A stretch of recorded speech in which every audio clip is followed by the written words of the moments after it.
star floating to the sky. The summer was alive, going to the end of time. I can see. Hello friends, welcome back to my channel life and living with Priyanka. उम्मीद करती हूँ आप सब बहुत अच्छी होगी। तो आज दिन है सैटरडे, लेकिन व्लॉग पहुँच रहा है आपके पास संडे को। और सैटरडे वाला दिन मेरा फुल डे कैसा गया, कितना बिजी रही, क्या क्या मैंने किया, बहुत मतलब प्रोडक्टिव रहा मेरा ये डे। तो आपके साथ मैं शेयर कर रही हूँ। सबसे पहले तो ये मॉर्निंग का ही टाइम है जो मैंने लॉन्ड्री लगा दी है, क्योंकि वीकेंड पे तो लॉन्ड्री का काम बनता ही है। वैसे मैं एक दिन छोड़कर अल्टरनेट डेज पे मैं लगा ही देती हूँ लॉन्ड्री। तो अब लॉन्ड्री लगाकर मैं आ गई थी नीचे, कपड़े बस उसमें डाल ही दिए थे। प्रोसेसिंग टाइम अभी 1 and 20 मिनट्स का था, 1 hour and 20 मिनट्स का। तो आज स्पेशल ब्रेकफास्ट बनने वाला है पुदीना लच्छा पराठा। तो वीकेंड पे ना कुछ है, मतलब स्पेशल घर पे बनता ही है, और कुछ ना कुछ स्पेशल बच्चों की भी डिमांड रहती है।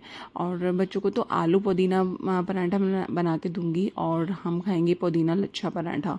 लिटरली एक बार ज़रूर ट्राई करना, दी बेस्ट होता है। मार्केट से आप खाया भी होगा बहुत बार, रेस्टोरेंट से। और इतना मतलब कॉस्टली मिलता है, कॉस्टली मतलब इतना रिजनेबल वाला पराठा जो घर पे रेडी हो जाता है, वो हमें मार्केट में कितना डबल चार्ज ट्रिपल चार्ज पे मिलता है। तो देखो, हम यहाँ पर मैंने आटा लगा लिया था, पुदीना को धो के कट कर लिया था। तो बस यहाँ पे अच्छे से जैसे रोटी बेलते हैं ना, सिर्फ वैसे बेलनी है। और उसके बाद उस पर बहुत अच्छे से बटर या घी अच्छे से स्प्रेड करना है, क्योंकि अगर जब तक इस पर अच्छे से घी या बटर नहीं स्प्रेड करोगे ना, तो इसमें पुदीना अच्छे से चिपकेगा नहीं और फिर वो बाहर फैलेगा। तो इसलिए ये वाला यहाँ पर ना घी और बटर बहुत अच्छे से इस पर स्प्रेड कर लेना है। जैसे मैं फिर हाथ से इसको चिपका रही हूँ, देखो बिल्कुल चिपक जा रहा है ये, क्योंकि इसमें पहले अच्छे से बटर और घी स्प्रेड किया हुआ है। फिर इसमें नमक स्प्रिंकल कर दिया है थोड़ा सा, जो भी आप अकॉर्डिंग टू टेस्ट। और अगर रेड चिली साथ में आपको टेस्टी लगती है, थोड़ा सा आपको थोड़ा सा तीखापन चाहिए, तो आप रेड चिली डाल सकते हो। और ऊपर से हम थोड़ा सा आटा स्प्रिंकल करेंगे और इस तरह से फोल्ड करेंगे, जैसे मैं फोल्ड कर रही हूँ। इस तरह से लच्छा पराठा की शेप आएगी, जिस तरह से मैं फोल्ड कर रही हूँ। लिटरली बहुत यम्मी बनता है, इतना टेस्टी पुदीना का फ्लेवर आता है ना।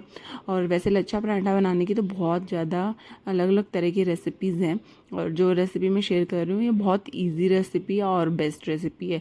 ऊपर से भी थोड़ा सा मैंने पुदीना इस पर चिपका दिया था, और फिर इसको हल्के हाथों से अच्छे से इसको बेल दिया था। लिटरली बिल्कुल जैसे लच्छेदार होता है ना, वैसे रेडीमेड लच्छा पराठा क्रिस्पी वैसे रेडी हुआ था ये। इवन मुझे तो मार्केट वाले से भी बेस्ट लगा। तो बस इसको जब सेक दिया था, तवे पे सेक रही थी, तो इसको भी बहुत साइड बटर लगा दो या घी लगा दो, और क्रिस्पी ही पसंद आता है हम सबको। तो हम तो क्रिस्पी वाला पराठा ही खाते हैं।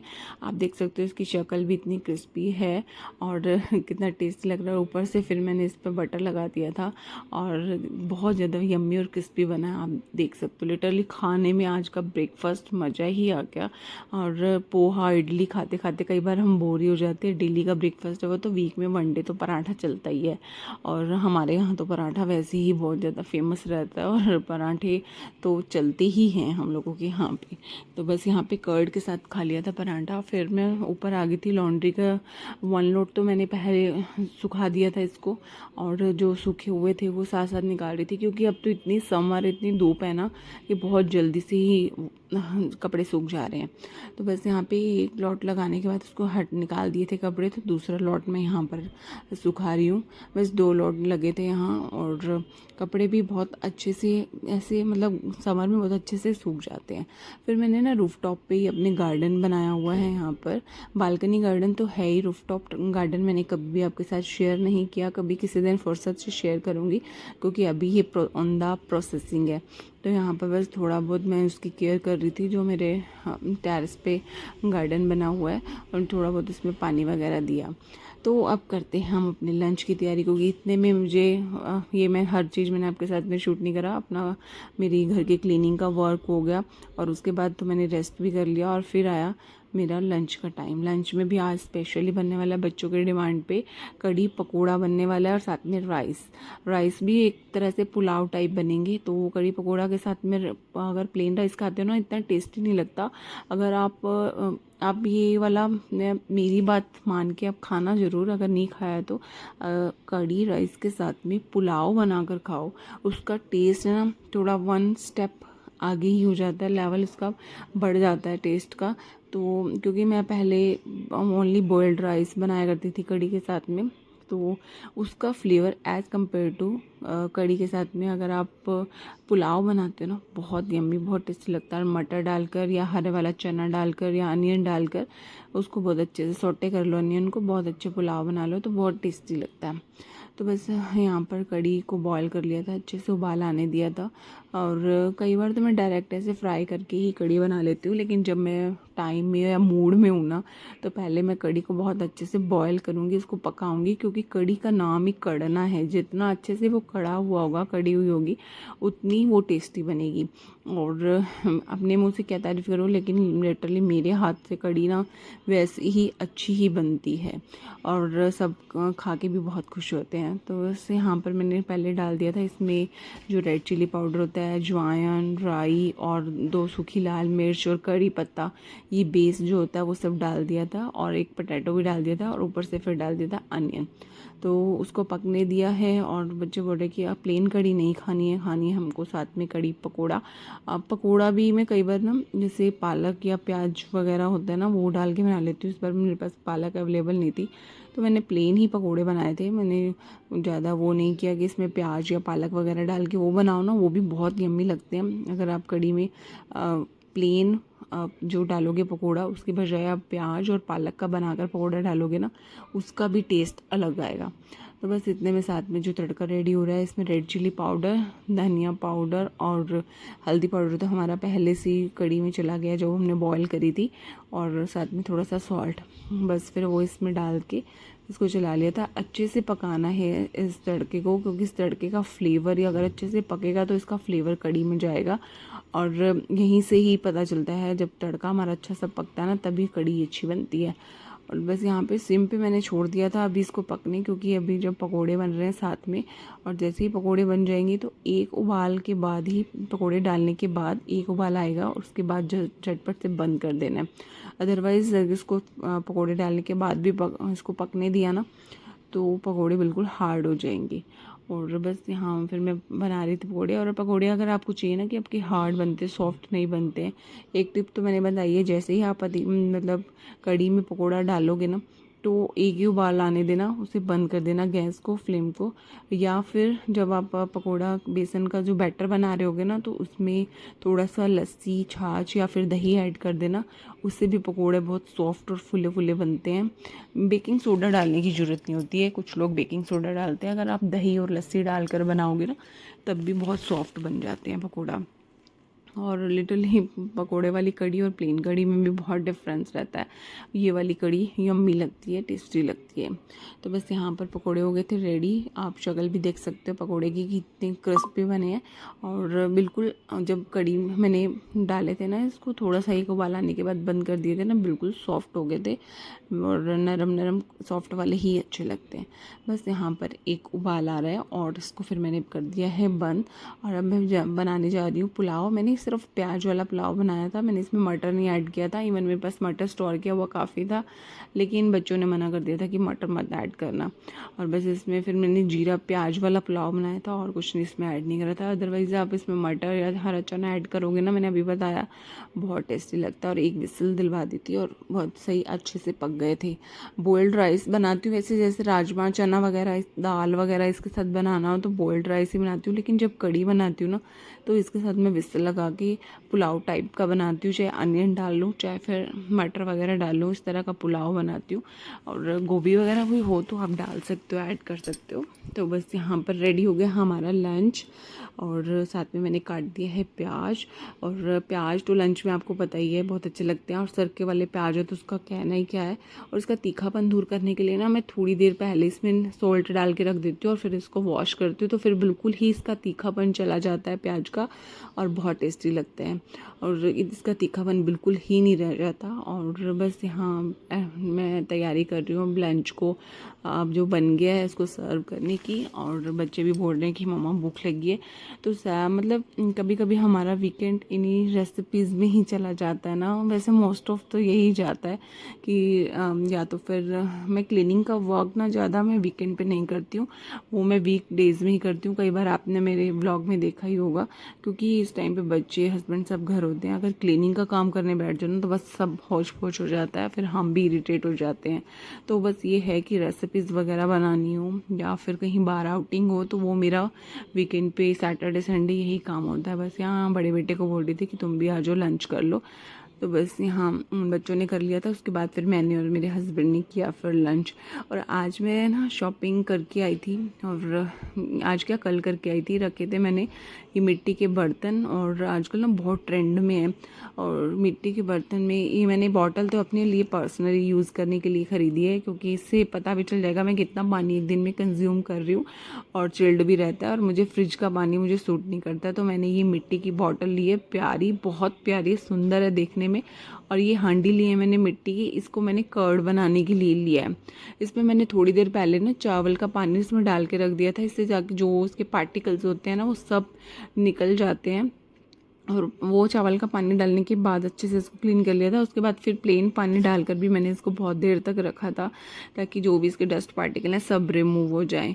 और पानी की बोतल, वही यहाँ पर मैं बात कर रही हूँ ना, अपने बेटे से बात कर रही हूँ, वो पूछ रहा है मम्मा कितनी देर में चिल्ड हो जाएगा ये बॉटल वाला पानी, जो ये मिट्टी वाले बर्तन में आप रख रहे हो। मैं उसे यही बोल रही थी ये मेरी बोतल है, मुझे ही पीना है इसमें पानी। और लिटरली बहुत ज़्यादा हेल्थ के लिए बेनिफिशियल होता है ये मिट्टी का बर्तन वाला। आप कहीं जाओ ना कैरी भी कर सकते हो, गाड़ी में आप कहीं जा रहे हो साथ में कैरी भी कर सकते हो, और चिल्ड भी रहेगा, सेफ भी रहेगा, हेल्दी भी रहेगा। तो ये मिट्टी के बर्तन का मैं रिव्यू दूंगी तो 10 में से 10 दूंगी। ये मतलब आज के टाइम में मतलब ये चीज़ ज़रूर यूज़ करनी चाहिए। इवन मैं सोच रही थी कि कुकिंग करने के लिए भी कुछ हांडी लेकर आऊँगी, मिट्टी के बर्तन लेकर आऊँगी, जब लाऊंगी तो आपके साथ ज़रूर शेयर करूँगी। तो अभी तो बस मैं सिर्फ यही 2 बर्तन खरीद कर लाई थी।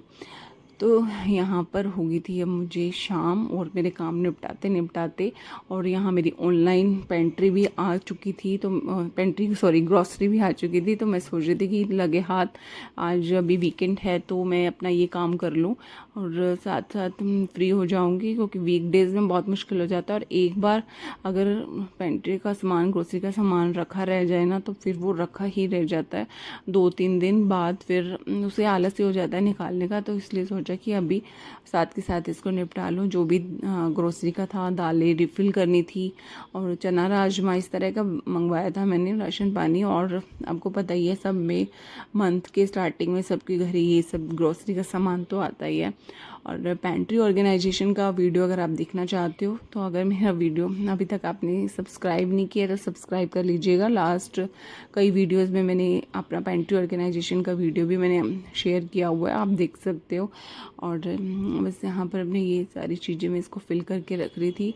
और लिटरली मतलब अगर आप पैकेट्स वगैरह को इस तरह से ही लाकर आप किसी बास्केट्स में ऐसे रख दोगे ना तो वो इतना हौच पौच हो जाएगा कंपेयर टू आप कंटेनर में इसको पोर करके रखोगे। तो मैं तो कंटेनर्स में ही पोर करके रख देती हूँ। कुछ लोगों की हैबिट होती है, कुछ यूज़ किया फिर उसको रबड़ पैक लगा के और उसको बहुत बड़े बड़ी बास्केट रखते हैं उसमें डाल के रख दिया। मैं बास्केट रखती हूँ लेकिन उसमें एक्स्ट्रा चीज़ें रखती हूँ जो इस कंटेनर के बाद जब मेरी दोबारा यूज़ होंगी ना, रीयूज़ होंगी, तब मैं रखती हूँ। मैं अभी आपको दिखाऊंगी कि मेरे पास किस तरह के ऑर्गेनाइज़र हैं। पेंट्री के ऑर्गेनाइज़र भी हैं, पहले अभी मैंने लास्ट कई बार शेयर करे हैं, और अभी भी मैं आपको बास्केट दिखाऊंगी जो मैंने पेंट्री के लिए ले रखे हैं। तो ये मैं आपको दिखा रही हूँ यहाँ पर बास्केट। तो इस तरह की बड़ी बड़ी बास्केट ले रखी हैं जिसमें जैसे बच्चों की स्नैक आइटम हो जाती है या जो फिर एक्स्ट्रा पैकेट्स होते हैं वो रख देते हैं। और यहाँ पर जैसे अब सूजी भी ना मेरी थोड़ी सी यहाँ, क्योंकि पहले वाली रखी थी तो इस बॉटल में पूरी कंटेनर में आ नहीं रही थी, तो मैंने इसको छोटा सा कंटेनर मेरे पास रखा था, एक और प्लास्टिक का था, और बस उसमें मैंने डाल के रख दिया था। ये था कि ना जब भी पहले सूजी यूज़ करूँगी तो इस प्लास्टिक वाले जो कंटेनर की है वो मैं यूज़ कर लूँगी। और बस क्योंकि पहले वाली सूजी रखी थी और सूजी में मैं मतलब बहुत ज़्यादा लंबे टाइम मतलब ज़्यादा एक्स्ट्रा नहीं मंगवा के रखती हूँ, क्योंकि जल्दी से ख़राब हो जाती है। बस ये थोड़ी जैसे ख़त्म होती है तब मैं एक्स्ट्रा और मंगवा लेती हूँ। और बस यहाँ पर मैंने रसना भी मंगवाया था बच्चों के लिए स्पेशल। और क्योंकि अब तो समर है ना, तो समर ड्रिंक बच्चे भी क्या, मैं भी थोड़ा बहुत 1 स्पून ले लेती हूँ। जो रसना का मतलब काफ़ी फ्लेवर जो ऑरेंज वाला होता है ना, मुझे बहुत टेस्टी लगता है। तो और थोड़ा सा हम इससे क्या हो जाता है, डिहाइड्रेशन से बचते हैं, हाइड्रेट हो जाती है हमारी बॉडी। तो ये सब चीज़ें ले लेती हूँ।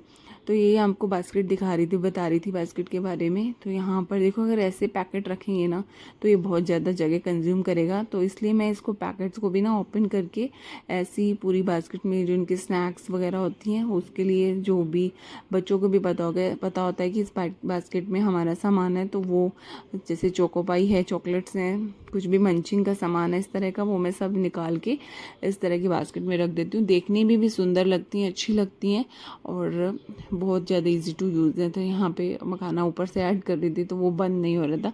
तो मखाना को वैसे भी मुझे अलग से ना उसे फ्राई करना है स्पाइसी वाला मसाला बनाकर, तो इसलिए मैंने रख दिया था। और दूसरी बास्केट में जो एक्स्ट्रा पाउच थे वो मैंने डाल दिए थे और रख दिए थे, जिस तरह की जैसे कच्ची घानी का एक्स्ट्रा पाउच था और कुछ 1-2 पाउच दालों के भी मेरे पास एक्स्ट्रा थे, तो वो मैंने डाल दिए थे। ये मेरे ऊपर भी फ्रिज के ऊपर एक पैंट्री है छोटी सी बनी हुई है, तो यहाँ पर भी मैं यहाँ ये जो बास्केट्स होती है ना आराम से यहाँ रख देती हूँ और बहुत ईजिली अप्रोच हो जाती हैं और बहुत अच्छी रहती हैं इस तरह के ऑर्गेनाइज़र।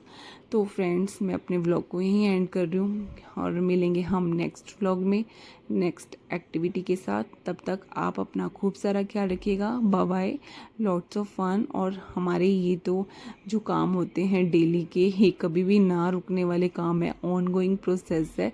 और बस आप लोगों के साथ में शेयर करती हूँ तो थोड़ा सा और भी मोटिवेट हो जाती हूँ जब आपके प्यारे प्यारे कमेंट्स आते हैं। तो मैं वेट करूँगी आपके कमेंट्स का। और अगर आप न्यू हैं मेरे चैनल पर तो लाइक, शेयर और सब्सक्राइब करना मत भूलिएगा। और मैं एंजॉय करती हूँ अपना ये चिल्ड वाला पानी। मेरे से इंतज़ार नहीं हुआ कि ये मटके वाला जो पानी होता है मिट्टी के बर्तन में रखा हुआ, इसकी खुशबू भी बहुत अच्छी लगती है मुझे। तो बस मैं अपना एंजॉय कर रही हूँ अपना इसी पानी। और साथ में मैंने इसमें डिज़ोल्व कर लिया था रसना, जो वो एक तरह से ऑरेंज वाला जूस बन जाता है, उसका फ्लेवर मुझे बहुत पसंद है। तो bye bye friends, lots of fun. मिलेंगे नेक्स्ट एक्टिविटी में नेक्स्ट व्लॉग के साथ।